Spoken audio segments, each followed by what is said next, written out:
இவன் ஈகோல கட்சி ஆரம்பிச்சிருக்கான் சார். அந்த கட்சியில இருந்து வெளில வந்தவங்க கிட்ட கேளுங்க, விஜய் எதுக்காக கட்சி தொடங்கினான்னு சொல்லுவாங்க. கழுவி கழுவி ஊத்துவான்.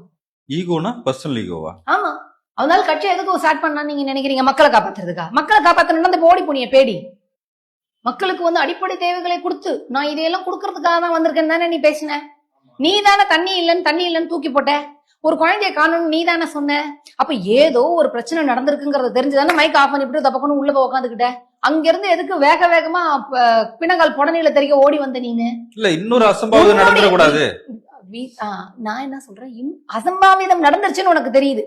ஏற்கனவே உன்னுடைய பல கூட்டங்கள்ல அசம்பாவிதம் நடந்திருக்குங்கிறதும் தெரியும். நீ ப்ரிகாஷனரி மெஷர்மெண்ட் எடுக்கல, புரோட்டோகாலை ஃபாலோ பண்ணல, ப்ரொசீஜர்ஸை ஃபாலோ பண்ணல. போலீஸ் உனக்கு வந்து கட்டளைகள் விதிக்கும் பொழுது நீங்க இப்படிதான் ஒரு ப்ரோக்ராம் பண்ணுங்கும் போது நக்கல் நையாண்டி அடிச்ச. என் குடும்பத்தை பார்ப்பதற்கு நான் ஏன் இதெல்லாம் ஃபாலோ பண்ணணும், நான் வருவேன் அப்படின்னு நீ பேசின. ஆனா இப்ப நீ என்ன சொல்லியிருக்க, கரூர்ல நான் பாதிக்கப்பட்டவங்களை போய் பார்க்கணும் அப்படின்னா எனக்கு இதெல்லாம் செஞ்சு கொடுங்க போலீஸ் ஆபீசர் அப்படின்னு சொல்லிட்டு ஒரு கண்டிஷன் போட்டு நீ லெட்டர் கொடுத்துருக்க.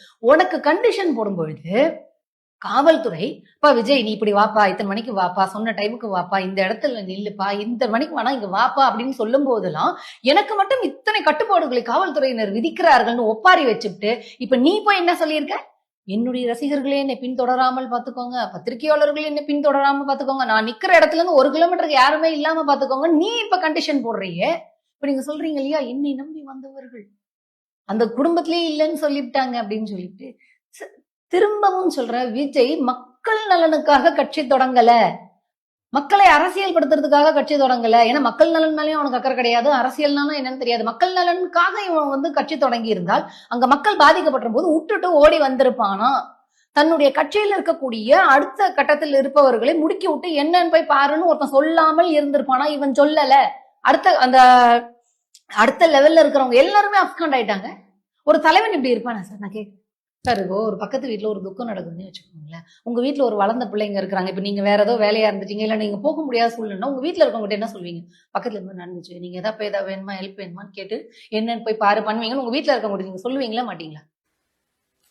உங்க இப்ப அதே வயசு பசங்க இருக்காங்க, உங்க வீட்டுல இருக்க பசங்க என்ன பண்ணுங்க, நீ போய் பேசு, ஏதாவது வேணுமான்னு கேளு, ஃப்ரெண்ட்லியா இரு அப்படின்னு நம்ம சொல்லவே மாட்டோம். ஒரு சாமானிய மக்கள் நம்மளுக்கு இருக்கக்கூடிய உணர்வை விட பல மடங்கு ஒரு லீடர் அப்படிங்கிறவனுக்கு இருக்கும் பொழுது அது இவன் வரல சார் கேட்டா கூட்டம் கூடிரும், குமாலம் கூடிரும், இவன் ரசிகர்கள்னாலே இவனுக்கு உயிருக்கு ஆபத்து, இப்படி எல்லாம் நீங்க வந்து தேறி எழுதுறீங்க. இவனுடைய நிர்வாகிகளை கட்சியில் பொறுப்புல இருப்பவர்களை அனுப்புறதுல விஜய்க்கு என்ன சிக்கல்?